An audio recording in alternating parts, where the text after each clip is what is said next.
Building এর নিচে জায়গা নাই ব্যালট মেম্বার আছে না ব্যালট মেম্বার রই এনে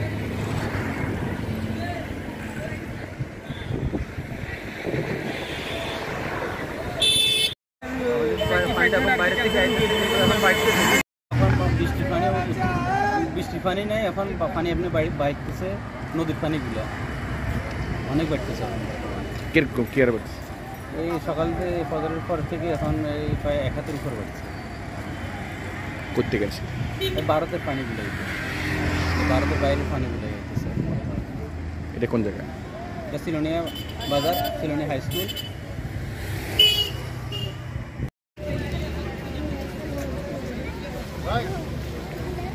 আজকে 3-4 দিন থেকে এই অবস্থা গত পরশু থেকে মাঠে পানি সামান্য উঠছে গতকালকে আর একটু বাড়ছে গতকালকে যা হচ্ছে আসা ডুবছে আজকে আর একটু বেশি ডুবছে আজকে পানি যাওয়া ছিল কালকে আর অনেক বেশি গেছে আজকে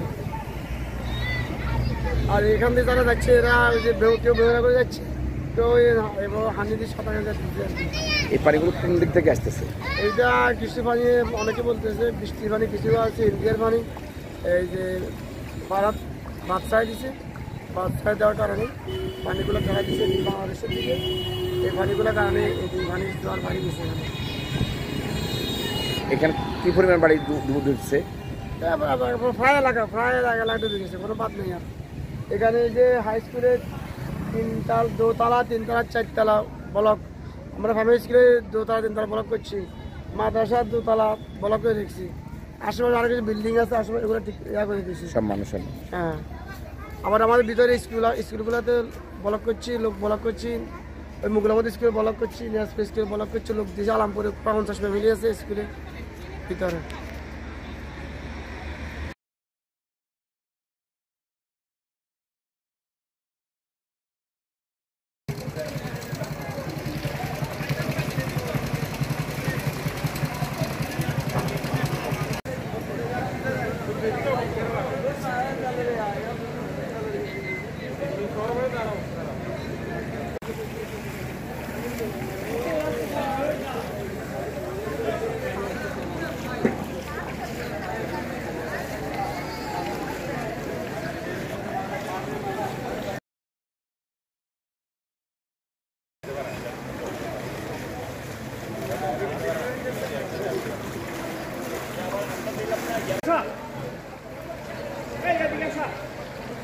ছবিটা নেন না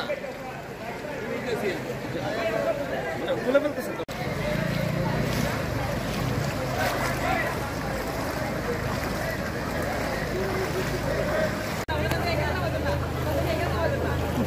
তো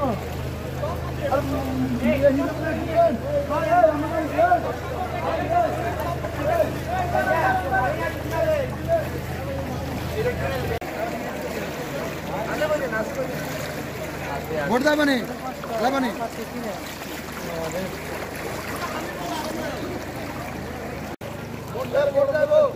মামা যাবে ওদিকে দেখো না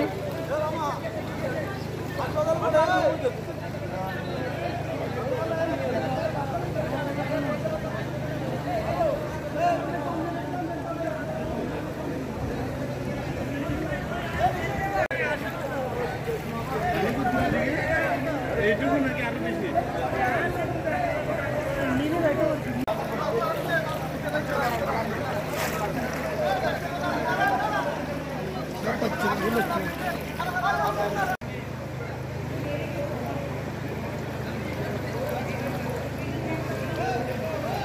अरे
Dito ko.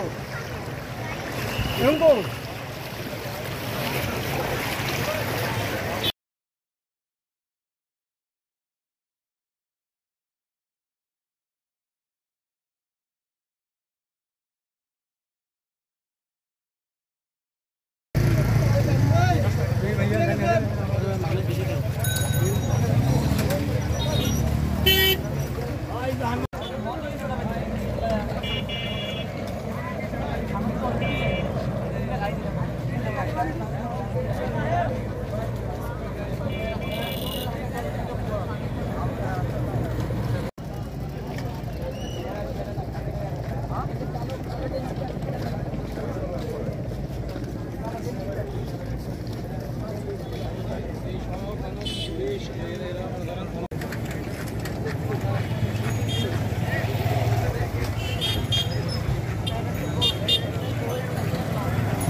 আমরা আমাদের অফিস থেকে হচ্ছে দিকে সবাই ডিসিশন নিলাম যে আমাদের স্যালারি 10% হচ্ছে আমরা বন্যা দুর্গতদের জন্য দিব। তো সেক্ষেত্রে হচ্ছে দিকে আমরা আমাদের টিম থেকে সবাই এখানে আসছি। তো আমরা এখানে অনেক রেস্কিউ করছি, এখানে আমাদের কিছু নৌকা এখানে আটকে গেছে। তো যার কারণে হচ্ছে দিকে আমরা শুধুমাত্র 2টা ট্রলার দিয়ে, একটা দিয়ে ত্রাণ দিতে পারছি আর একটা দিয়ে আমরা রেস্কিউ করতে পারছি। কি পরিমাণ রেস্কিউ করছেন? মোটামুটি শখানেক হবে, এর থেকে বেশি আসলে পসিবল ছিল। আমরা আসলে এখানে অনেকগুলো প্রতিবন্ধকতার সৃষ্টি হচ্ছে, যেখানে হচ্ছে দিকে আপনার যাদের মা বাবা বা আত্মীয়স্বজন আছে তারা আসলে যেতে যাচ্ছেন ওই জায়গাগুলোতে, যেটা আসলে সেফ না। তো সেক্ষেত্রে হচ্ছে দেখি তাদের সাথে এক ধরনের সমস্যা তৈরি হচ্ছে। ঠিক আছে, থ্যাংক ইউ।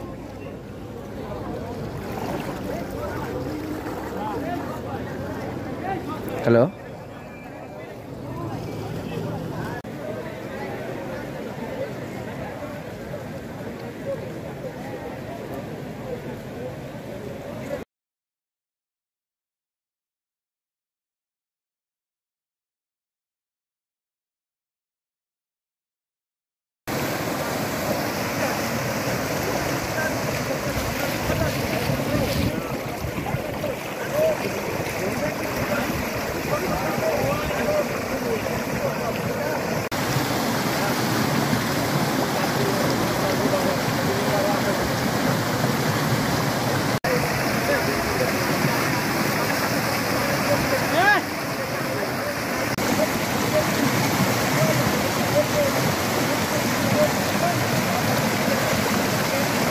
আমি এই আসলে অনেক পরে আসছি। আমাদের অনেক টিম কাজ করতেছেন, অনেক ত্রাণ বিতরণ করতেছেন বিভিন্ন জায়গাতে। এখানে শুধু খুলনা, মাদারীপুর, বরিশাল এবং কি অনেক প্রত্যন্ত অঞ্চল থেকেও লোক আসছেন, এখানে মানুষকে বিভিন্ন হেল্প করছেন। আমরাও আসছি, আমাদেরও মানবিকতার কারণে আমরাও এখানে কিছু করা যায় কিনা সে বিষয়ে চিন্তা ভাবনা করতেছি। পাশাপাশি এখানের যে পরিস্থিতি, এইখানটার যে পরিস্থিতি সেটা যদি এরকম ভয়াবহ হয় তাহলে ভিতরে আরও যে পরিস্থিতি সেটা আরও অবর্ণনীয়। এই জন্য আসলে আমাদের সবাইকে একসাথে একতাবদ্ধ হয়ে কাজ করতে হবে, তাহলে এর থেকে হয়তো সাময়িক আমরা একটা পরিত্রাণের ব্যবস্থা করতে পারি, কিন্তু সমালোচনা না করে আমাদের কাজ করতে হবে। এটা হচ্ছে বলেন। আমরা আসলে 2টা ট্রলার নিয়ে রওনা দিয়েছি। তো এই আশেপাশের যে এলাকাগুলো আছে এগুলো তো অনেকে উদ্ধার করতেছে, কিন্তু লস্করহাট, মটুয়া, সোনুয়া ওই জায়গাগুলোতে তো একদম ভিন্ন গ্রামের মধ্যে, তো কোনো দিক থেকে ওগুলোতে উদ্ধার কার্যক্রম সম্ভব হয়নি। এই জন্য আমাদের টিম 2টা ট্রলার নিয়ে ইতিমধ্যে ওই জায়গাগুলোতে ত্রাণ সহকারে গেছে এবং ওদিকে উদ্ধার কার্য চালাচ্ছে। এই পর্যন্ত কজন করছেন? আমরা আসলে নেটওয়ার্ক বিচ্ছিন্ন হওয়ার কারণে তাদের সঙ্গে যোগাযোগ করতে পারিনি। জামিয়া রশিদে মাদ্রাসায় একটা ভ্রাম্যমান যে করা হয়েছে, পুনর্বাসন কেন্দ্র করা হয়েছে, সেখানে প্রায় 2000-এর মতো লোক রয়েছে এবং আরও উদ্ধার কার্য তারা সারাদিন চালাচ্ছে। এবং আমাদের এখানে সামগ্রী নিয়ে আমরা অপেক্ষমান আছি, তারা এসে রাতে আমরা এগুলো যাবো এবং মানুষদেরকে বিতরণ করবো ইনশাআল্লাহ।